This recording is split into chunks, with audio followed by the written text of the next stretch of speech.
આ મિત્રો તમે જોઈ શકો છો, આ એરોમા સર્કલ છે અને આ બનાસ ડેરીનો ટેન્કર છે અને અહીંથી લીક થઈ રહ્યું છે. આ જોઈ શકો છો, બનાસ ડેરી આ ટેન્કર છે અને આ પશુપાલકોનું દૂધ છે અને આ લીક હોવાના કારણે આ વેસ્ટેજ જઈ રહ્યું છે. આ દેખો ટીપા પડી રહ્યા છે.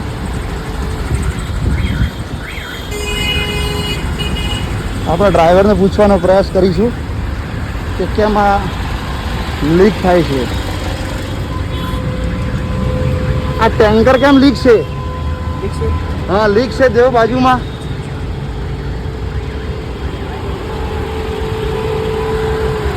આ જોઈ શકો છો મિત્રો. પછી ઘટ આવે છે ને આ છેલ્લે બાકી ભોગવવાનું તો ખેડૂતને જ આવે છે, એ પશુપાલકને આવે છે કે જેમણે રાત દિવસ મહેનત કરી હોય છે. આ ગાડીના નંબર છે.